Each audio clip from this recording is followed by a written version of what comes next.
Hello everyone, welcome to Sankalp Learning Solutions. ಸಂಕಲ್ಪ learning ಸೊಲ್ಯೂಷನ್ಸ್ಗೆ ಸ್ವಾಗತ. So ನಾವು ಕ್ರ್ಯಾಶ್ ಕೋರ್ಸ್ ನ ಮಾಡ್ತಾ ಇದ್ವಿ. ನಿನ್ನೆ ಮಹಾಯುದ್ಧಗಳು ಮತ್ತು ಭಾರತದ ಪಾತ್ರ ಅನ್ನುವಂತಹ ಚಾಪ್ಟರ್ ನ ಮಾಡ್ತಾ ಇದ್ವಿ ಅಲ್ವಾ ಮಕ್ಕಳೇ? ಇದರಲ್ಲಿ 10 ಕ್ವಶನ್ಸ್ ನ ನಾವು ಕಂಪ್ಲೀಟ್ ಮಾಡಿದೀವಿ ಆಲ್ರೆಡಿ ಅಲ್ವಾ? ಸೊ ಮೊದಲನೇ ಮಹಾಯುದ್ಧ ಮತ್ತು ಅದಕ್ಕೆ ಕಾರಣಗಳೇನು ಅನ್ನೋದನ್ನ ನಾವು ನೋಡಿದ್ವಿ. ಅದೇ ರೀತಿ ಯುದ್ಧದ ಪರಿಣಾಮಗಳು, ಯುದ್ಧದ ಪರಿಣಾಮವಾಗಿ ಮೊದಲನೇ ಮಹಾಯುದ್ಧದ ಪರಿಣಾಮವಾಗಿ ವರ್ಸೆಲ್ಸ್ ಒಪ್ಪಂದಕ್ಕೆ ಸಹಿ ಹಾಕಲಾಯಿತು. ಇದು ಒಂದು ಅವಮಾನಕರವಾದ ಒಪ್ಪಂದವಾಗಿತ್ತು. ಅದೇ ರೀತಿ ಆಸ್ಟ್ರಿಯಾ, ಹಂಗೇರಿ, ಆಟೋಮನ್ ಸಾಮ್ರಾಜ್ಯಗಳ ಅಸ್ತಿತ್ವ ನಾಶವಾಯಿತು. ಇದರಿಂದ ಅನೇಕ ಸಣ್ಣ ಸ್ವತಂತ್ರ ರಾಷ್ಟ್ರಗಳು ಅಸ್ತಿತ್ವಕ್ಕೆ ಬರ್ತವೆ. ಯುರೋಪಿನ ವಸಾಹತು ಮತ್ತು ವಸಾಹತುಶಾಹಿ ಸಾಮ್ರಾಜ್ಯಶಾಹಿತ್ವ ಕೊನೆಯಾಗಿದ್ದರಿಂದ ಅನೇಕ ರಾಷ್ಟ್ರಗಳು ಅಸ್ತಿತ್ವಕ್ಕೆ ಬಂದವು. ಯುರೋಪಿನ ಒಂದು ಭೂಪಟದ ಚಿತ್ರಣವೇ ಇದರಿಂದ ಬದಲಾಗತ್ತೆ. ಅದೇ ರೀತಿಯಾಗಿ ರಾಷ್ಟ್ರ ಸಂಘದ ಸ್ಥಾಪನೆಯಾಗತ್ತೆ. ರಾಷ್ಟ್ರ ಸಂಘ ಅಂತಂದ್ರೆ ಲೀಗ್ ಆಫ್ ನೇಷನ್ಸ್. ಸೊ ಮುಂದೆ ಬರುವಂತಹ ಸಂಭವನೀಯ ಯುದ್ಧಗಳನ್ನ ತಡೆಯುವ ಸಲುವಾಗಿ ರಾಷ್ಟ್ರ ಸಂಘವನ್ನ ರಚನೆ ಮಾಡಲಾಗತ್ತೆ.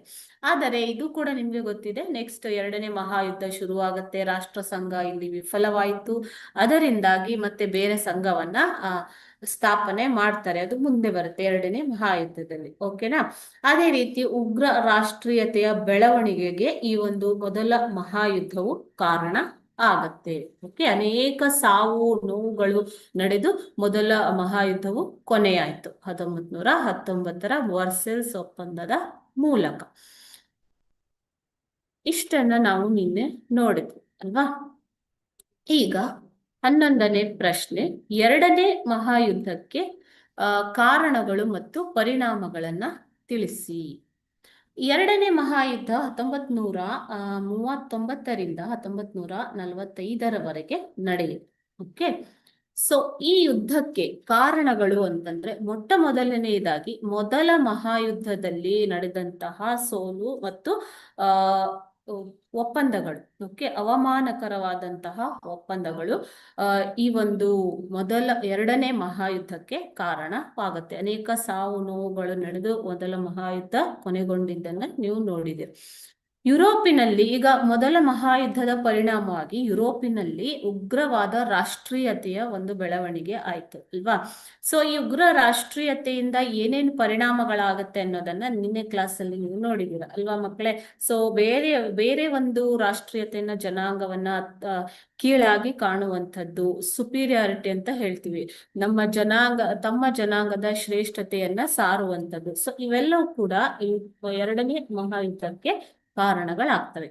ಹಿಟ್ಲರ್ ಮತ್ತು ಮುಸೋಲಿನಿಯಂತಹ ಸರ್ವಾಧಿಕಾರಿಗಳ ಒಂದು ಉದಯ ಈ ಮೊದಲ ಮಹಾಯುದ್ಧದ ನಂತರ ಆಗಿರುವಂಥದ್ದು. ಇದು 2ನೇ ಮಹಾಯುದ್ಧಕ್ಕೆ ಕಾರಣವಾಯಿತು. ಅದೇ ರೀತಿ 2ನೇ ಮಹಾಯುದ್ಧದಲ್ಲಿ ಶತ್ರು ಬಣ ಮತ್ತು ಮಿತ್ರ ಬಣಗಳ ರಚನೆ ಆಗತ್ತೆ ಮಕ್ಕಳು. ಓಕೆ, ಇದನ್ನ ಆಕ್ಸಿಸ್, ಶತ್ರು ಬಣ ಮತ್ತು ಮಿತ್ರ ಬಣ, ಆಕ್ಸಿಸ್ ಅಂಡ್ ಅಲೈಸ್ ಅಂತ ಕರೀತಾರೆ. ಓಕೆನಾ? ಆಕ್ಸಿಸ್ ಮತ್ತು ಅಲೈಸ್ ಬಣಗಳು. ಓಕೆ, ಸೊ ಇಲ್ಲಿ ಶತ್ರು ಬಣದಲ್ಲಿ ಜರ್ಮನಿ, ಇಟಲಿ ಮತ್ತು ಜಪಾನ್ ದೇಶಗಳಿದ್ರೆ ಆಕ್ಸಿಸ್ ಶತ್ರು ಬಣ ಅಂತ ಹೇಳ್ತಾರೆ. ಅದೇ ರೀತಿ ಅಲೈಸ್ ಅಂತಂದ್ರೆ ಮಿತ್ರ ಬಣದಲ್ಲಿ ಬ್ರಿಟನ್, ಫ್ರಾನ್ಸ್ ಮತ್ತು ರಷ್ಯಾ ಮುಂತಾದ ರಾಷ್ಟ್ರಗಳು ಇದ್ದವು. ಈ ರೀತಿ ರಾಷ್ಟ್ರಗಳ ಬಣ ರಚನೆಯಾಗಿದ್ದರಿಂದ ಶತ್ರು ಮತ್ತು ಮಿತ್ರ ಬಣ ಅಂತ ಹೇಳ್ಬಿಟ್ಟು ಇದು ಕೂಡ ರಾಷ್ಟ್ರಗಳ ನಡುವೆ ಸಂಘರ್ಷಕ್ಕೆ ಒಂದು ಕಾರಣವಾಗಿ 2ನೇ ಮಹಾಯುದ್ಧಕ್ಕೆ ಇದು ಕಾರಣ ಆಗತ್ತೆ. ನೆಕ್ಸ್ಟ್ ಬಂದ್ಬಿಟ್ಟು ಜಪಾನಿನ ಸಾಮ್ರಾಜ್ಯ ವಿಸ್ತರಣಾ ನೀತಿಯ ಪರಿಣಾಮಗಳಿಂದಾಗಿ ಯುದ್ಧ ಸಂಭವಿಸುತ್ತೆ. ಆಮೇಲೆ ಜಪಾನಿನಲ್ಲಿ ಆದಂತಹ ಬಾಂಬ್ ಸ್ಫೋಟ, ಹಿರೋಶಿಮಾ, ನಾಗಸಾಕಿಗಳ ಮೇಲೆ ನಡೆದಂತಹ ದಾಳಿ, ಅದನ್ನ ನೀವು ಓದಿದಿರ ಅಲ್ವಾ? ಸೊ ಜಗತ್ತಿನಲ್ಲಿ ಈ ಒಂದು 2ನೇ ಮಹಾಯುದ್ಧವು ಅನೇಕ ಸಾಮಾಜಿಕ ಸಂರಚನೆಯಲ್ಲಿ ಬದಲಾವಣೆಗಳನ್ನ ತಂದಿತು. ರಾಜಕೀಯ ಮತ್ತು ಸಾಮಾಜಿಕ ಸಂರಚನೆಯಲ್ಲಿ ಬದಲಾವಣೆ ತಂದಿತ್ತು. ಯಾಕೆ ಅಂತಂದ್ರೆ ಮಾನವ ಚರಿತ್ರೆಯಲ್ಲೇ ಅತಿ ಹೆಚ್ಚಿನ ಸಾವು ನೋವುಗಳು ನಡೆದಂಥದ್ದು 2ನೇ ಜಾಗತಿಕ ಯುದ್ಧದಲ್ಲಿ. ಓಕೆ. ಸೊ ಈ ಎರಡನೇ ಜಾಗತಿಕ ಯುದ್ಧದಲ್ಲಿ ಈ ರೀತಿ ಒಂದು ಸಾವು ನೋವುಗಳು ನಡೆದಿದ್ದರಿಂದ, ಅನೇಕ ಬಣಗಳ ರಚನೆ ಆಗಿದ್ದರಿಂದ ರಾಜಕೀಯ ಮತ್ತು ಸಾಮಾಜಿಕ ಸಂರಚನೆಯಲ್ಲಿ ಇದು ಬದಲಾವಣೆಯನ್ನ ತಂದಿತು. ಓಕೆ. ಸೊ ಇದರಿಂದಾಗಿ ಒಂದು ಯುದ್ಧವು ಸಂಭವಿಸಿತು. ಪರಿಣಾಮಗಳು. ಈ ರಾಜಕೀಯ ಮತ್ತು ಸಾಮಾಜಿಕ ಸಂರಚನೆಯ ಬದಲಾವಣೆಯಿಂದ ಮೊಟ್ಟ ಮೊದಲನೆಯ ಬದಲಾವಣೆ ಅಂತಂದ್ರೆ ವಿಶ್ವಸಂಸ್ಥೆಯ ರಚನೆ ಆದದ್ದಂಥದ್ದು. ಓಕೆನಾ. ಸೊ ಮೊದಲನೇ ಮಹಾಯುದ್ಧದ ನಂತರ ಏನ್ ರಾಷ್ಟ್ರ ಸಂಘವನ್ನ ರಚನೆ ಮಾಡ್ಕೊಂಡಿದ್ರು, ಆ ರಾಷ್ಟ್ರ ಸಂಘ ಲೀಗ್ ಆಫ್ ನೇಷನ್ಸ್ ಯುದ್ಧವನ್ನ ತಡೆಯುವುದರಲ್ಲಿ ವಿಫಲವಾಯಿತು. ಸೊ ಈ ಸಾಮಾಜಿಕ ಸಂರಚನೆ ಪರಿಣಾಮವಾಗಿ ವಿಶ್ವಸಂಸ್ಥೆಯ ರಚನೆಯನ್ನ ಮಾಡ್ತಾರೆ. ವಿಶ್ವಸಂಸ್ಥೆಯು ವಿಶ್ವ ಶಾಂತಿಯನ್ನು ಕಾಪಾಡುವುದು ಮತ್ತು ರಾಷ್ಟ್ರಗಳ ನಡುವೆ ಸೌಹಾರ್ದತೆಯನ್ನು ಬೆಳೆಸುವ ಸಲುವಾಗಿ ರಚನೆಯಾದಂತಹ ಸಂಸ್ಥೆ. ಸೊ ಈ ಎರಡನೇ ಮಹಾಯುದ್ಧದ ನಂತರ ಏಷ್ಯಾ ಮತ್ತು ಆಫ್ರಿಕಾದ ಅನೇಕ ವಸಾಹತುಗಳು ಸ್ವತಂತ್ರವಾಗ್ತವೆ. ಓಕೆ. ಸೊ ಏಷ್ಯಾ ಮತ್ತು ಆಫ್ರಿಕಾದ ವಸಾಹತುಗಳು ಅಂತಂದ್ರೆ ಅದರಲ್ಲಿ ಭಾರತವು ಕೂಡ ಒಂದು ಅಲ್ವಾ. ಭಾರತ ಒಂದು ಸ್ವತಂತ್ರ ರಾಷ್ಟ್ರವಾಗತ್ತೆ. ಈ ಯುದ್ಧದ ಪರಿಣಾಮವಾಗಿ ಅಮೆರಿಕ ಮತ್ತು ಸೋವಿಯತ್ ರಷ್ಯಾ ವಿರೋಧಿ ಶಕ್ತಿಗಳಾಗಿ ಮಾರ್ಪಡ್ತವೆ ಮಕ್ಕಳೇ. ಓಕೆ. ಎರಡು ನ್ಯೂಕ್ಲಿಯರ್ ರಾಷ್ಟ್ರಗಳು ಇವು 1945ರ ನಂತರ ಒಂದು ವಿರೋಧಿ ಶಕ್ತಿಗಳಾಗಿ ಬೇರ್ಪಡ್ತವೆ. ಈ ಎರಡು ಬಣಗಳಾಗ್ತವೆ, ಅಮೆರಿಕ ಮತ್ತು ರಷ್ಯಾ ಅಂತ ಎರಡು ಬಣಗಳು. ಆದ್ರೆ ಭಾರತ ಯಾವುದೇ ಬಣಕ್ಕೂ ಸೇರದೆ ಸ್ವತಂತ್ರವಾಗಿದ್ದು ಅಥವಾ ಏನ್ ಹೇಳ್ತೀರ ಅದಕ್ಕೆ ಅಲಿಪ್ತ ನೀತಿ ಅಂತ, ಭಾರತವು ಅಲಿಪ್ತ ನೀತಿಯನ್ನ ಹೊಂದಿತ್ತು, ಮುಂದುವರಿಸಿತು ಅನ್ನೋದನ್ನ ಅಡಾಪ್ಟ್ ಮಾಡ್ಕೊಳ್ತು ಅನ್ನೋದನ್ನ ನೀವು ಓದಿದ್ದೀರ ಅಲ್ವಾ. ಸೊ ಬ್ರಿಟನ್ ಮತ್ತು ಫ್ರಾನ್ಸ್ ರಾಷ್ಟ್ರಗಳು ಮೇನ್ ಆಗಿ ಬೇರೆ ಬೇರೆ ರಾಷ್ಟ್ರಗಳಲ್ಲಿ ತಮ್ಮ ವಸಾಹತುಗಳನ್ನ ಸ್ಥಾಪಿಸಿದಂತಹ ಬ್ರಿಟನ್ ಮತ್ತು ಫ್ರಾನ್ಸ್ಗಳು ತಮ್ಮ ವಸಾಹತುಗಳನ್ನ ಕಳೆದುಕೊಂಡವು. ಈ ಒಂದು ಎರಡನೇ ಮಹಾಯುದ್ಧವು ಶೀತಲ ಸಮರಕ್ಕೆ ನಾಂದಿ ಆಯಿತು. ಶೀತಲ ಸಮರ ನಡೆದಂತಹ ರಾಷ್ಟ್ರಗಳು ಅಂದ್ರೆ ಅಮೆರಿಕ ಮತ್ತು ರಷ್ಯಾ ಅಲ್ವಾ. ಸೊ ಇದು ಮುಂದೆ ಅಣ್ವಸ್ತ್ರ ಪೈಪೋಟಿಗೂ ಕೂಡ ದಾರಿ ಆಗತ್ತೆ. ಅಣ್ವಸ್ತ್ರ ಪೈಪೋಟಿ ಅಂತಂದ್ರೆ ಅಣ್ವಸ್ತ್ರವನ್ನು ಹೊಂದಿರುವಂತಹ ರಾಷ್ಟ್ರಗಳು ಹೊಸ ಅಸ್ತ್ರಗಳನ್ನ ತಯಾರಿಸುವುದು ಮತ್ತು ಅವುಗಳನ್ನ ಪರೀಕ್ಷೆಗೆ ಒಳಪಡಿಸುವುದು, ಪೈಪೋಟಿಗಿಳಿಯುವುದು, ಇದು ಅಣ್ವಸ್ತ್ರ ಪೈಪೋಟಿ ಅಂತ ಕರೀತಾರೆ. ಓಕೆನಾ. ಸೊ ಈ ರೀತಿ ಅಣ್ವಸ್ತ್ರ ಪೈಪೋಟಿಗೂ ಕೂಡ ಇದು ನಾಂದಿಯಾಗತ್ತೆ. ಅಮೆರಿಕ ಇಲ್ಲಿ ಅಣ್ವಸ್ತ್ರವನ್ನ ಪ್ರಯೋಗಿಸಿದ್ದರಿಂದ, ಓಕೆ, ಹಿರೋಶಿಮಾ ಮತ್ತು ನಾಗಸಾಕಿ ಇವುಗಳ ಮೇಲೆ ಮತ್ತು ಕೆಲವೊಂದು ಕಡೆ ಅಣ್ವಸ್ತ್ರವನ್ನು ಪ್ರಯೋಗಿಸಿದ್ದರಿಂದ ಬೃಹತ್ ದೇಶಗಳ ನಡುವೆ ಅಣ್ವಸ್ತ್ರ ಪೈಪೋಟಿಗೆ ಒಂದು ದಾರಿಯಾಗತ್ತೆ. ಇವು ಎರಡನೇ ಮಹಾಯುದ್ಧದ ಪರಿಣಾಮಗಳು. ಸೊ ಈ ರೀತಿ ವಿಶ್ವದಲ್ಲಿ ನಡೆದಂತಹ ಮೊದಲ ಮತ್ತು ಎರಡನೇ ಮಹಾಯುದ್ಧ ಯಾಕೆ ನಡೆಯಿತು, ಯಾವ ರಾಷ್ಟ್ರಗಳ ನಡುವೆ ಅವುಗಳ ಯುದ್ಧ ನಡೆದದ್ದರಿಂದ ಆದಂತಹ ಪರಿಣಾಮಗಳು ಏನು ಅನ್ನೋದನ್ನ ನೀವು ನೋಡಿದ್ರಿ ಅಲ್ವಾ ಮಕ್ಕಳೇ. ಇವಾಗ ಎರಡನೇ ಮಹಾಯುದ್ಧದಲ್ಲಿ ಬ್ರಿಟನ್ ಭಾರತದ ಸಂಪನ್ಮೂಲವನ್ನ ಹೇಗೆ ಬಳಸಿಕೊಂಡಿತು ಅನ್ನೋದು ಇದೊಂದು ಪ್ರಶ್ನೆ. ಭಾರತವು ಮೊದಲನೇ ಮಹಾಯುದ್ಧ ಮತ್ತು ಎರಡನೇ ಮಹಾಯುದ್ಧ ಎರಡರಲ್ಲೂ ಭಾಗವಹಿಸತ್ತೆ. ಓಕೆ.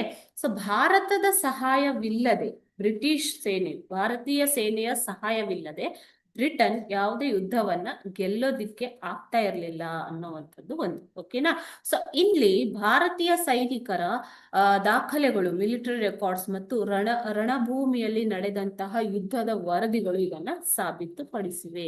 ಭಾರತೀಯ ಸೈನಿಕರ ಒಂದು ಶೌರ್ಯ, ಅವರ ಸಾಹಸ ಗಾಥೆ, ಅವರು ಕಲಿತಂತಹ ಯುದ್ಧ ತಂತ್ರಗಳು ಇವೆಲ್ಲ ಹೋರಾಟ ಮಾಡೋದರಲ್ಲಿ ಬ್ರಿಟನ್ಗೆ ಸಹಾಯ ಮಾಡಿದ್ದಾರೆ ಭಾರತೀಯರು ಅನ್ನುವಂಥದ್ದು. ಓಕೆ.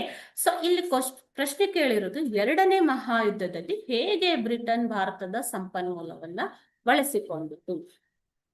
ಭಾರತವು ಎರಡನೇ ಮಹಾಯುದ್ಧದಲ್ಲಿ ಭಾಗವಹಿಸಿತು. ಮೊದಲನೇ ಮಹಾಯುದ್ಧದ ಪರಿಣಾಮವಾಗಿ ಒಂದು ಭವನವನ್ನ ನಿರ್ಮಿಸಿದ್ರು.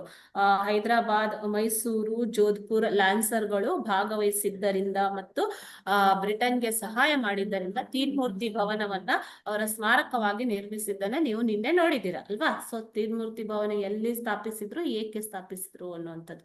ಈಗ ಎರಡನೇ ಮಹಾಯುದ್ಧದಲ್ಲಿ ಭಾರತದ ಪಾತ್ರವೇನು? ಭಾರತವು ಈ ಯುದ್ಧದಲ್ಲಿ ತನ್ನದೇ ಆದ ರೀತಿಯಲ್ಲಿ ಭಾಗವಹಿಸತ್ತೆ ಮಕ್ಕಳೇ. ಓಕೆ, ಸೊ ಭಾರತದ ಸೇನೆಯು ಪಶ್ಚಿಮ Asia, Burma, Iraq, Iran, Syria ಮತ್ತು ಆಫ್ರಿಕಾ ಮತ್ತು ಇಟಲಿಗಳಲ್ಲಿ ಹೋರಾಡಿತು. ಓಕೆ, ಇವು ಪ್ರಮುಖ ಸ್ಥಾನಗಳು, ಇಲ್ಲಿ ಹೋರಾಡಿತು.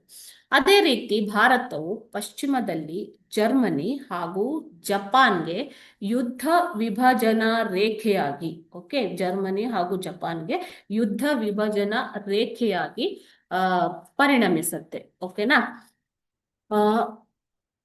ವಸಾಹತುವಾಗಿದ್ದಂತ ಭಾರತವು ಒಂದು ಕಡೆ ಬ್ರಿಟನ್ನಿನ ವಸಾಹತುವಾಗಿತ್ತು, ಇನ್ನೊಂದು ಕಡೆ ಸ್ವಾತಂತ್ರ್ಯ ಹೋರಾಟ, ಮತ್ತೊಂದೆಡೆ ಭಾರತೀಯ ರಾಷ್ಟ್ರೀಯ ಕಾಂಗ್ರೆಸ್, ಮುಸ್ಲಿಂ ಲೀಗ್ ಮತ್ತು ಸುಭಾಷ್ ಚಂದ್ರ ಬೋಸ್ ಆಜಾದ್, ಹೀಗೆ ಅನೇಕ ಹಿನ್ನೆಲೆಯಲ್ಲಿ ಭಾಗವಹಿಸುತ್ತಾ ತನ್ನ ಹೋರಾಟವನ್ನ ಮುಂದುವರಿಸಿತ್ತು. ಈ ಎಲ್ಲ ಸೇನೆಗಳ ಮೂಲಕ ಭಾರತೀಯ ಸಂಪನ್ಮೂಲಗಳು ಮತ್ತು ಸಿಪಾಯಿಗಳು ಮಿತ್ರ ರಾಷ್ಟ್ರಗಳು ಜಯಗಳಿಸಲು ಸಹಾಯವಾಗ್ತದೆ. ಮಿತ್ರ ರಾಷ್ಟ್ರ ಅಂದ್ರೆ ಬ್ರಿಟನ್, ಫ್ರಾನ್ಸ್ ಮತ್ತು ರಷ್ಯಾ. ಓಕೆನಾ. ಸೊ ಇವು ಜಯಗಳಿಸಲು ಭಾರತವು ಸಹಾಯ ಮಾಡಿತು ಈ ಎಲ್ಲ ಸೇನೆಗಳ ಮೂಲಕ. ಓಕೆ, ಅದೇ ರೀತಿ ಆಫ್ರಿಕಾದಲ್ಲಿ ಕೂಡ ಇಟಾಲಿಯನ್ನರ ಜೊತೆ ಹೋರಾಡೋದಿಕ್ಕೆ ಭಾರತವು ಬ್ರಿಟನ್ಗೆ ಸಹಾಯ ಮಾಡತ್ತೆ. ನಂತರ ಬ್ರಿಟನ್ ಭಾರತೀಯ ಕೃಷಿ ವಸ್ತುಗಳನ್ನು ಮತ್ತು ಕೈಗಾರಿಕಾ ಪದಾರ್ಥಗಳನ್ನು ಯುದ್ಧಕ್ಕೋಸ್ಕರ ಬಳಸಿಕೊಳ್ಳುತ್ತೆ. ಯುದ್ಧಕ್ಕೆ ಬೇಕಾದ ಸಾಮಗ್ರಿಗಳ ಜೊತೆಗೆ ಭಾರತೀಯ ಕೃಷಿ ವಸ್ತುಗಳು ಮತ್ತು ಕೈಗಾರಿಕಾ ಪದಾರ್ಥಗಳನ್ನು ಬ್ರಿಟನ್ ಉಪಯೋಗಿಸಿಕೊಂಡಿದೆ. ಯಾಕೆಂದ್ರೆ ಬ್ರಿಟನ್ನಿನ ಸರ್ಕಾರವೇ ಭಾರತದಲ್ಲಿ ಇದ್ದಿದ್ದರಿಂದ, ಅವರು ವಸಾಹತುವನ್ನಾಗಿ ಮಾಡಿಕೊಂಡಿದ್ದರಿಂದ ಭಾರತೀಯ ಕೃಷಿ ವಸ್ತುಗಳನ್ನ, ಕೈಗಾರಿಕಾ ಪದಾರ್ಥಗಳನ್ನ ಅವರು ಉಪಯೋಗಿಸಿಕೊಳ್ತಾರೆ. ಅದೇ ರೀತಿಯಾಗಿ ಯುದ್ಧಕ್ಕೆ ಬೇಕಾದ ಸಾಮಗ್ರಿಗಳನ್ನ, ಯುದ್ಧಕ್ಕೆ ಶಸ್ತ್ರಗಳು ಬೇಕಾಗ್ತವೆ, ಯುದ್ಧಕ್ಕೆ ಕವಚಗಳು ಬೇಕಾಗ್ತವೆ, ಯುದ್ಧಕ್ಕೆ ಹೋರಾಡುವುದಕ್ಕೆ ಬೇರೆ ಬೇರೆ ವಸ್ತುಗಳು ಬೇಕಾಗ್ತವೆ ಅಲ್ವಾ. ಸೊ ಎಲ್ಲ ಪದಾರ್ಥಗಳನ್ನ, ಸಾಮಗ್ರಿಗಳನ್ನ ಉತ್ಪಾದಿಸಲು ಆರ್ಡಿನೆನ್ಸ್ ಕಾರ್ಖಾನೆಗಳನ್ನ ಭಾರತದಲ್ಲಿ ಮೇಲ್ದರ್ಜೆಗೇರಿಸಲಾಯಿತು. ಓಕೆನಾ. ಸೊ ಹೊಸ ತಂತ್ರಗಾರಿಕೆಯನ್ನ ಬ್ರಿಟನ್ ಅಳವಡಿಸಿಕೊಳ್ಳುತ್ತೆ. ಓಕೆ, ಸೊ ಇದರಿಂದ ಮೇಲ್ದರ್ಜೆಗಂತಂದ್ರೆ ಅದರ ಕ್ವಾಲಿಟಿಯನ್ನ, ಇನ್ನು ಉತ್ಪಾದನೆಯನ್ನ ಹೆಚ್ಚು ಮಾಡುವುದು. ದೊಡ್ಡ ಗಾತ್ರದ ಯುದ್ಧ ಸಾಮಗ್ರಿಗಳ ಉಪಯೋಗವನ್ನು ಕೂಡ ಭಾರತದಿಂದ ತೆಗೆದುಕೊಳ್ಳುತ್ತೆ ಯಾರು? ಬ್ರಿಟನ್. ಓಕೆ, ಈ ರೀತಿಯಾಗಿ ಅದು ಅಷ್ಟೇ ಅಲ್ಲದೇನೆ ಭಾರತೀಯ ಸೇನೆಯು ಕಲಿತಂತಹ ಸಣ್ಣ ಪುಟ್ಟ ಯುದ್ಧ ತಾಂತ್ರಿಕತೆ ಇವೆಲ್ಲ ಪೂರ್ವ ಆಫ್ರಿಕಾದಲ್ಲಿ ಇಟಾಲಿಯನ್ನರ ಜೊತೆಗೆ ಹೋರಾಡೋದಿಕ್ಕೆ ಭಾರತ ಸಹಾಯ ಮಾಡುತ್ತೆ. ಈ ರೀತಿಯಾಗಿ ಭಾರತದ ಸಂಪನ್ಮೂಲಗಳು ಮತ್ತು ಸೇನೆಯನ್ನ ಮತ್ತು ತಾಂತ್ರಿಕತೆಯನ್ನ ಬ್ರಿಟನ್ ಎರಡನೇ ಮಹಾಯುದ್ಧದಲ್ಲಿ ಸಮರ್ಥವಾಗಿ ಬಳಸಿಕೊಳ್ಳುತ್ತೆ. ಹೀಗಾಗಿ ಭಾರತದ ಸಹಾಯವಿಲ್ಲದೆ ಬ್ರಿಟನ್ ಈಗ ಮೊದಲ ಮಹಾಯುದ್ಧವಾಗಲಿ ಅಥವಾ ಎರಡನೇ ಮಹಾಯುದ್ಧದಲ್ಲಾಗಲಿ ಹೋರಾಡೋದಿಕ್ಕೆ ಸಾಧ್ಯವಾಗ್ತಾ ಇರಲಿಲ್ಲ ಅನ್ನುವಂಥದ್ದು. ಓಕೆನಾ. ಸೊ ಇವಿಷ್ಟು ಈ ಒಂದು ಚಾಪ್ಟರ್ ಇಂದ ಬಂದಂತಹ ಪ್ರಶ್ನೆ ಉತ್ತರಗಳು. ಓಕೆ, ಸೊ ಇದರಲ್ಲಿ ನೀವು ಒಂದು ಕ್ವಶನ್ ಹೇಳಿದ್ರೆ, ಫಾರ್ ಎಕ್ಸಾಂಪಲ್ ನಿನ್ನೆ ನಾನು ನಿಮ್ಗೆ ತೀನ್ ಮೂರ್ತಿ ಭವನ ಎಲ್ಲಿ ಸ್ಥಾಪಿಸಿದರು ಅನ್ನುವಂತ ಕ್ವಶನ್ ನ ಹೇಳಿದೆ ಅಲ್ವಾ. ಸೊ ಅದರಲ್ಲಿ ನಿಮ್ಗೆ ಯಾಕೆ ಸ್ಥಾಪಿಸಿದರು, ಯಾರು ಅದನ್ನು ಕೂಡ ಕಲ್ತ್ಕೋಬೇಕು ಈ ರೀತಿಯಾಗಿ. ಓಕೆನಾ. ಸೊ ಯಾಕೆ ಅಂತಂದ್ರೆ ಪ್ರತಿಯೊಂದು ಕ್ವಶನ್ನು, ಪ್ರತಿಯೊಂದು ಟಾಪಿಕ್ ವಿವರವಾಗಿ ಹೇಳೋದಿಕ್ಕೆ ಅಷ್ಟು ಸಮಯ ಇಲ್ಲದೆ ಇರೋದ್ರಿಂದ ಒಂದೊಂದು ಕ್ವಶನ್ ಅಲ್ಲಿ ಕವರ್ ಮಾಡ್ಕೊಂಡು ನಾವು ಆಲ್ಮೋಸ್ಟ್ ಎವ್ರಿ ಟಾಪಿಕ್ ನ ಟಚ್ ಮಾಡುವಂಥದ್ದು. ಓಕೆ, ಸೊ ಇಲ್ಲಿಗೆ ಈ ಒಂದು ಚಾಪ್ಟರ್ ಮುಗಿಯತ್ತೆ ಮಕ್ಕಳೇ. ಏನಾದರೂ ಡೌಟ್ ಇದೆಯಾ? ಒಂದು ಸೆಕೆಂಡ್.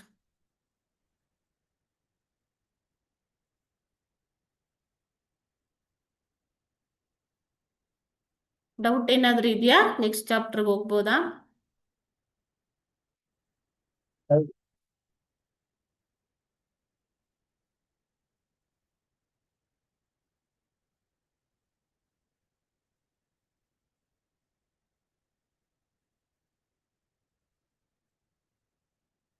ಅನ್ಮ್ಯೂಟ್ ಮಾಡ್ಕೊಂಡು ಕೇಳ್ಬೋದು ಡೌಟ್ ಇದ್ರೆ.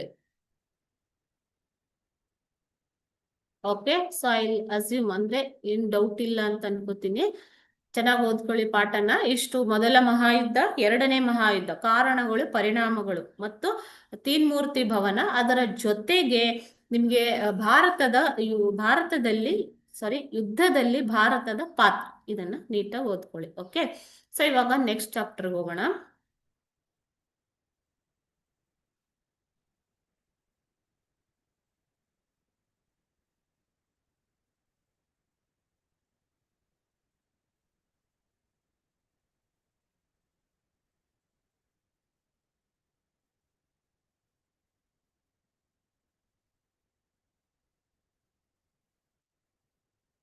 ಇತಿಹಾಸನ ನಾವು ಕಂಪ್ಲೀಟ್ ಮಾಡಿದೀವಿ. ಇವತ್ತು 9 ಚಾಪ್ಟರ್ ಇತಿಹಾಸದಲ್ಲಿದೆ. ಅದನ್ನ ಆಲ್ಮೋಸ್ಟ್ ಎಲ್ಲಾ ಟಾಪಿಕ್ನು ಕವರ್ ಮಾಡಿದೀವಿ ಅಲ್ವಾ.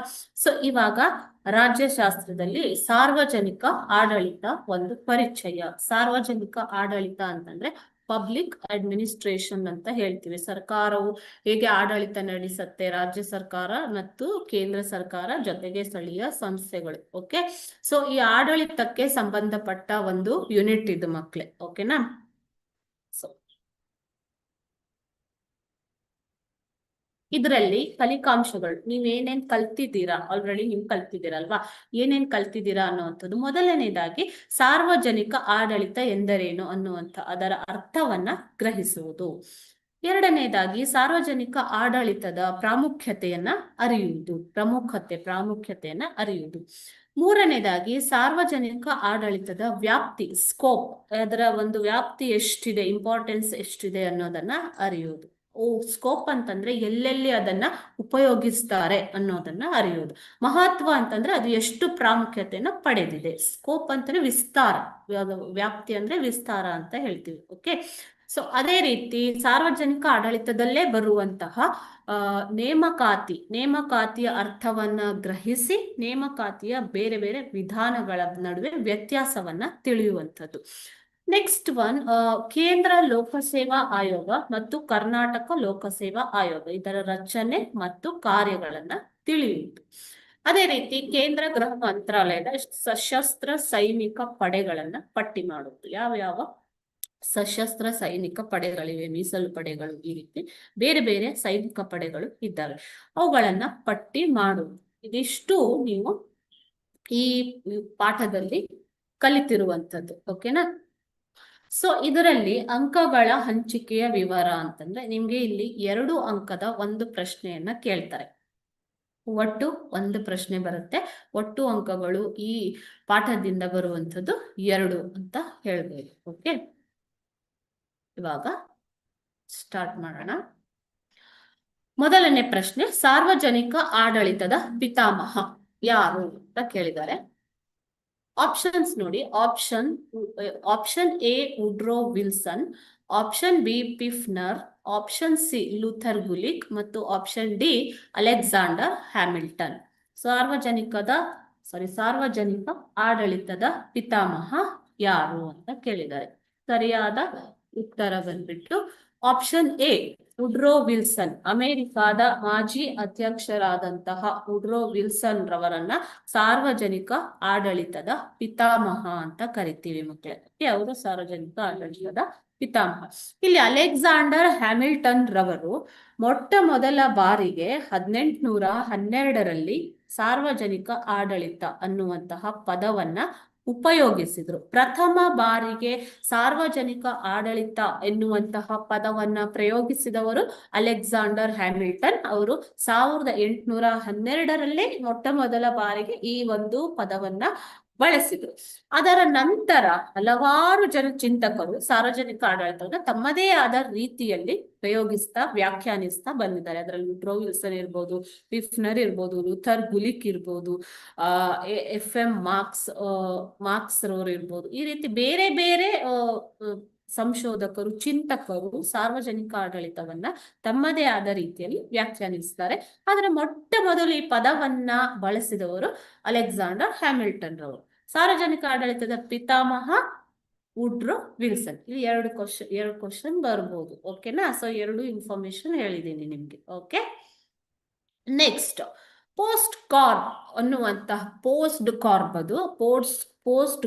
ಅನ್ನುವಂತಹ ಪದದ ಮೂಲಕ ಸಾರ್ವಜನಿಕ ಆಡಳಿತದ ವ್ಯಾಪ್ತಿಯನ್ನ ಅಥವಾ ದೃಷ್ಟಿಕೋನವನ್ನ ಸೂಚಿಸಿದವರು ಯಾರು ಅಂತ ಕೇಳಿದ್ದಾರೆ ಮಕ್ಕಳು. ಪೋಸ್ಟ್ ಕಾರ್ಬ್ ಅಂತಂದ್ರೆ POST CORB ಅಂತ ಅಂದ್ಬಿಟ್ಟು. ಓಕೆ, ನೆಕ್ಸ್ಟ್ ಬರುತ್ತೆ ನಿಮ್ಗೆ ವ್ಯಾಪ್ತಿನಲ್ಲಿ ಇದು ಬರುತ್ತೆ.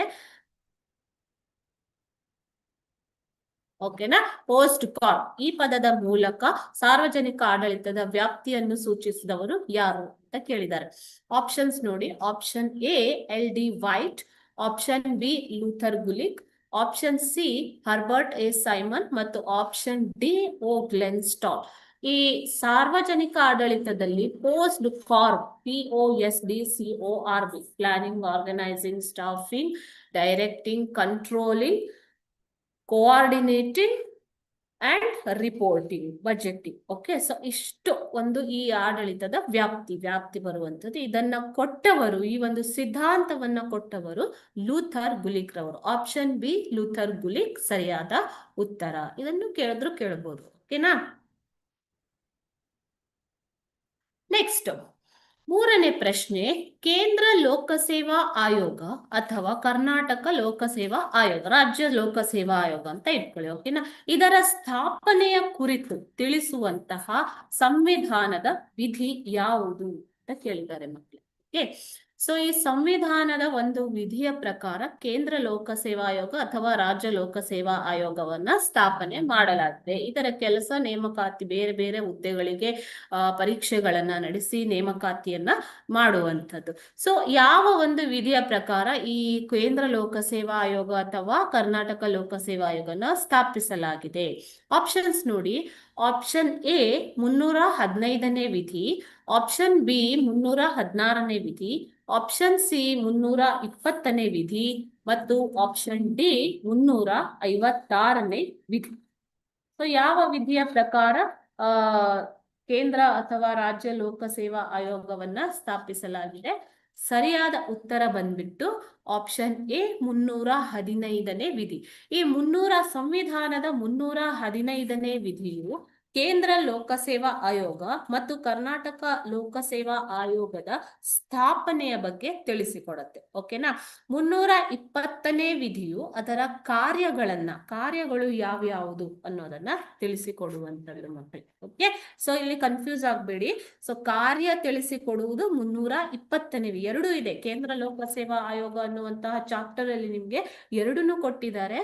315ನೇ ವಿಧಿಯ ಪ್ರಕಾರ ಸ್ಥಾಪಿತವಾಗಿರುವಂತದ್ದು, 320ನೇ ವಿಧಿಯ ಪ್ರಕಾರ ಆಯೋಗಕ್ಕೆ ಬೇರೆ ಬೇರೆ ಕಾರ್ಯಗಳನ್ನ ತಿಳಿಸಿರುವಂತದ್ದು. ಓಕೆನಾ? ಸೊ ಸ್ಥಾಪನೆಯ ಕುರಿತು ಕೇಳಿದ್ರೆ 315ನೇ ವಿಧಿ ಬರಿಬೇಕು, ಕಾರ್ಯಗಳ ಕುರಿತು ಕೇಳಿದರೆ 320ನೇ ವಿಧಿ ಅಂತ ಬರಿಬೇಕು. ಓಕೆ, ನಾಲ್ಕನೇ ಪ್ರಶ್ನೆ, ಸಾರ್ವಜನಿಕ ಆಡಳಿತ ಎಂದರೇನು? ಸೊ ಇದನ್ನ ನಾವು ಬೇರೆ ಪ್ರಶ್ನೆಗೆ ಹೋಗೋಕ್ಕಿಂತ ಮೊದಲು ಸಾರ್ವಜನಿಕ ಆಡಳಿತ ಅಂದ್ರೆ ಏನು ಅನ್ನೋದನ್ನ ನೋಡ್ಬಿಡೋಣ. ಇಲ್ಲಿ ಸಾರ್ವಜನಿಕ ಆಡಳಿತವನ್ನ ಬೇರೆ ಬೇರೆ ಚಿಂತಕರು ಬೇರೆ ಬೇರೆ ರೀತಿಯಲ್ಲಿ ಹೇಳಿದ್ದಾರೆ. ಓಕೆನಾ? ಎಲ್ಲವನ್ನೂ ಸಮಗ್ರಗೊಳಿಸಿ ಸಾರ್ವಜನಿಕ ಆಡಳಿತ ಅಂತಂದ್ರೆ ಏನು? ಈಗ ವುಡ್ರೋ ವಿಲ್ಸನ್ ಅವರು ಹೇಳ್ತಾರೆ, ಕಾನೂನಿನ ಸಮಗ್ರ ಮತ್ತು ಕ್ರಮಬದ್ಧ ಜಾರಿಗೊಳಿಸುವಿಕೆ, ಅಂದ್ರೆ ಕಾನೂನನ್ನ ಅದನ್ನ ಸಮಗ್ರವಾಗಿ ಜಾರಿಗೊಳಿಸುವುದು ಅಂದ್ರೆ ಸಾರ್ವಜನಿಕ ಆಡಳಿತ. ಪಿಫ್ನರ್ ಅವರು ಹೇಳ್ತಾರೆ, ಸಾರ್ವಜನಿಕ ನೀತಿಯನ್ನು ಜಾರಿಗೊಳಿಸುವುದು ಮತ್ತು ಸಾಮೂಹಿಕ ಯತ್ನದ ಸಂಯೋಜನೆ. ಅದೇ ಲೂಥರ್ ಗುಲಿಕ್ ಅವರು ಸಾರ್ವಜನಿಕ ಆಡಳಿತವು ಸರ್ಕಾರದ ಬೇರೆ ಬೇರೆ ಕಾರ್ಯಗಳನ್ನ ನಿರ್ವಹಿಸುವ ಒಂದು ಕಾರ್ಯಾಂಗ ಅಂತ ಹೇಳ್ತಾರೆ. ಓಕೆನಾ? ಸೊ FM ಮಾರ್ಕ್ಸ್ ಅವರು ವ್ಯಕ್ತಿ, ವಸ್ತು ಮತ್ತು ವಿಧಾನಗಳ ಒಂದು ಸಂಯೋಜನೆಯೇ ಸಾರ್ವಜನಿಕ ಆಡಳಿತ ಅಂತ ಹೇಳ್ತಾರೆ. ಎಲ್ಲನೂ ಒಟ್ಟಿಗೆ ಸಮಗ್ರವಾಗಿ ಹೇಳ್ಬೇಕು ಅಂತಂದ್ರೆ ಸಾರ್ವಜನಿಕ ಆಡಳಿತ ಅಂದ್ರೆ ಸಮಗ್ರ ಸರ್ಕಾರಿ ವ್ಯವಸ್ಥೆಯ ಸಮಸ್ತ ಕಾರ್ಯಾಚರಣೆಗೆ, ಸರ್ಕಾರಿ ವ್ಯವಸ್ಥೆ, ಒಂದು ಸರ್ಕಾರಿ ಇಲಾಖೆ ಅಥವಾ ವ್ಯವಸ್ಥೆ ಯಾವ ರೀತಿ ಕಾರ್ಯಾಚರಣೆಯನ್ನ ನಡೆಸಬೇಕು ಅನ್ನೋದಕ್ಕೆ ಸಂಬಂಧಿಸಿದ್ದೇ ಸಾರ್ವಜನಿಕ ಆಡಳಿತ. ರಾಜ್ಯದ ಅಥವಾ ರಾಷ್ಟ್ರದ ದೈನಂದಿನ ವ್ಯವಹಾರಗಳನ್ನು ನಡೆಸಿಕೊಂಡು, ಡೈಲಿ ಟಾಸ್ಕ್, ಓಕೆ, ದೈನಂದಿನ ವ್ಯವಹಾರ, ಡೈಲಿ ಒಂದು ರಾಜ್ಯದ ಆಡಳಿತ ಮಾಡಬೇಕು ಅಂತಂದ್ರೆ ದಿನನಿತ್ಯವೂ ಬೇರೆ ಬೇರೆ ಕೆಲಸ ಕಾರ್ಯಗಳು ಇರ್ತವೆ ಅಲ್ವಾ? ಸೊ ನೇಮಕಾತಿ ಮಾಡೋದು, ತರಬೇತಿ ಕೊಡುವುದು, ಅದೇ ರೀತಿ ಪ್ರಮೋಷನ್ ಕೊಡುವುದು, ರೂಲ್ಸ್ ಅಂಡ್ ರೆಗ್ಯುಲೇಷನ್ಸ್, ನೀತಿಗಳನ್ನ ರೂಪಿಸುವುದು, ಯಾವುದೇ ರೀತಿಯ ಲೋಪ ದೋಷಗಳಾದರೆ ಅದನ್ನ ಸರಿಪಡಿಸುವುದು ಅಥವಾ ಅದಕ್ಕೆ ಶಿಕ್ಷೆಯನ್ನ ನೀಡುವಂಥದ್ದು, ಯಾರು ಯಾವ ರೀತಿಯ ಕೆಲಸ ಮಾಡಬೇಕು, ಯಾವ ಹಂತದಲ್ಲಿ ಹುದ್ದೆಗಳು ಇರಬೇಕು, ಇವೆಲ್ಲನೂ ಡೈಲಿ ಆಡಳಿತಕ್ಕೆ ಸಂಬಂಧಿಸಿದಂತ ಕಾರ್ಯಾಚರಣೆಗಳು. ಸೊ ಈ ಎಲ್ಲ ಕಾರ್ಯಾಚರಣೆಗಳನ್ನು ನಡೆಸಿಕೊಂಡು ಹೋಗುವ ಸರ್ಕಾರದ ಒಂದು ಅಂಗವೇ ಸಾರ್ವಜನಿಕ ಆಡಳಿತವಾಗಿರುತ್ತೆ.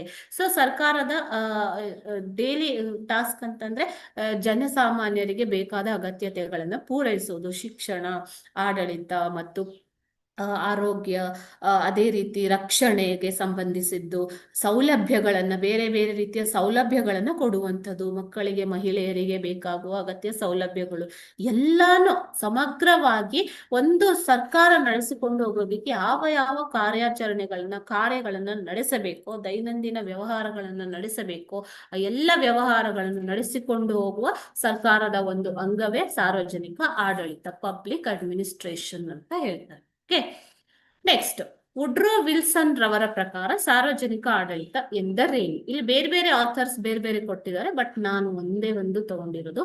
ವುಡ್ರೋ ವಿಲ್ಸನ್ ರವರು ಕಾನೂನಿನ ಸಮಗ್ರ ಮತ್ತು ಕ್ರಮಬದ್ಧ ಜಾರಿಗೊಳಿಸುವಿಕೆ ಸಾರ್ವಜನಿಕ ಆಡಳಿತ ಎಂದು ವ್ಯಾಖ್ಯಾನಿಸಿದ್ದಾರೆ. ಇಷ್ಟೇ.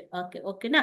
ಸೊ ವುಡ್ರೋ ವಿಲ್ಸನ್ ಯಾರು ಮಕ್ಕಳೇ? ಅವರು ಸಾರ್ವಜನಿಕ ಆಡಳಿತದ ಪಿತಾಮಹ ಎಂದು ಕರೆಯಲ್ಪಡುವಂತಹ ವ್ಯಕ್ತಿ. ಅವರು ಅಮೆರಿಕಾದ ಮಾಜಿ ಅಧ್ಯಕ್ಷರಾಗಿದ್ದಂತ.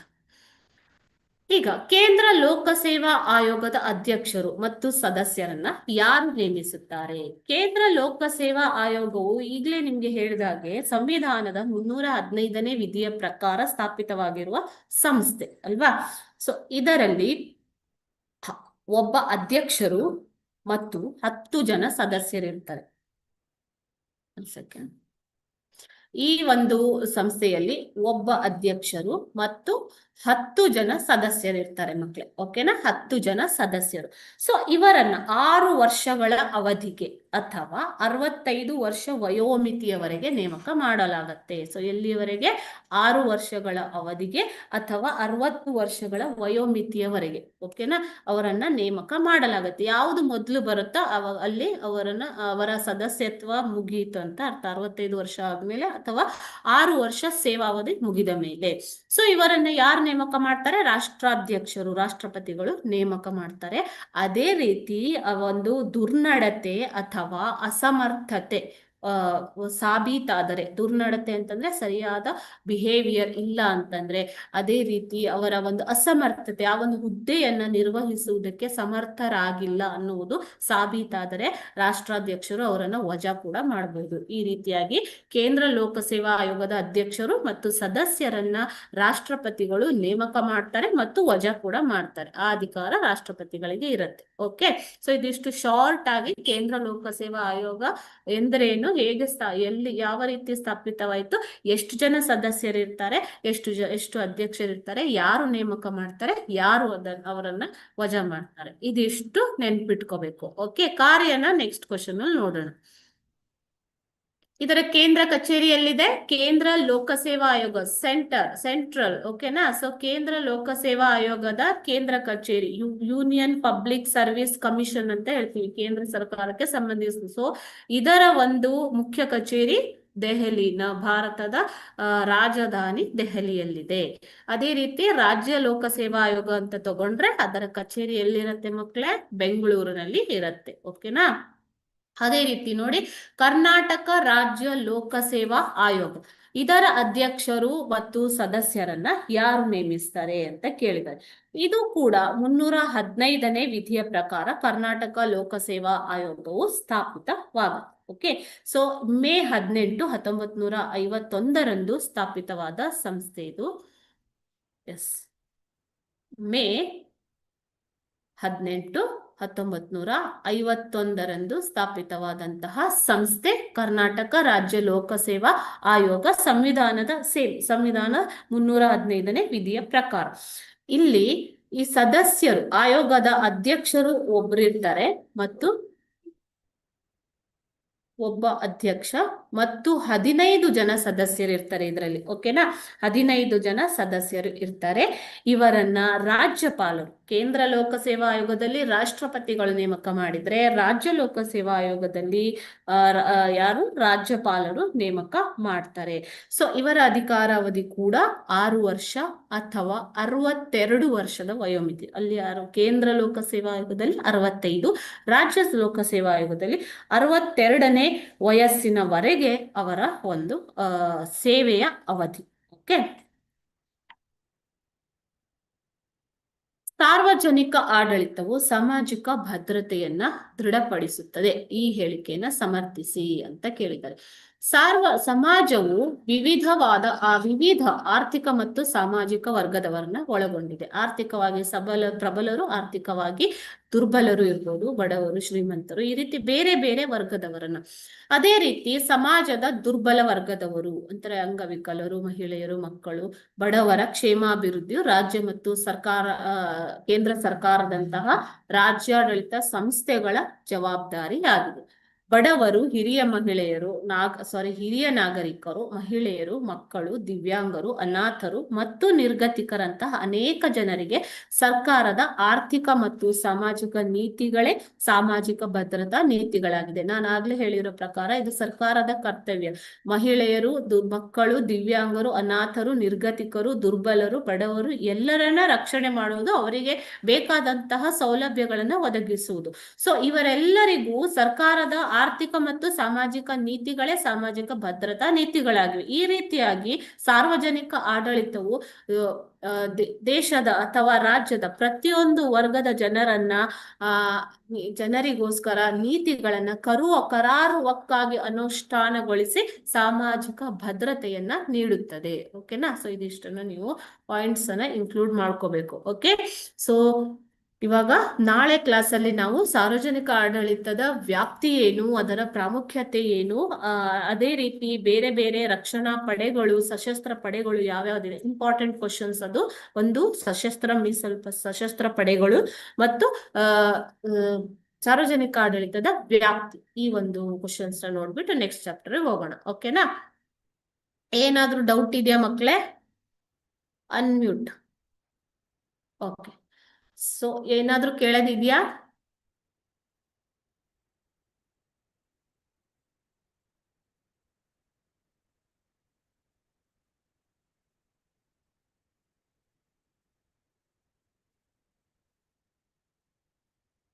ಏನಾದ್ರೂ ಡೌಟ್ ಇದ್ರೆ ಕೇಳ್ಬೋದು.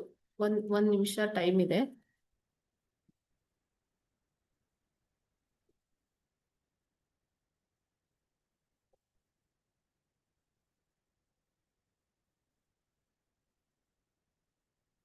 ಸೊ ಹಾಗಾದ್ರೆ ನಾಳೆ ಕ್ಲಾಸ್ ಅಲ್ಲಿ ಸಿಗೋಣ. ನೆಕ್ಸ್ಟ್ ಚಾಪ್ಟರ್ ನ ಕಂಟಿನ್ಯೂ ಮಾಡೋಣ. ಓಕೆನಾ?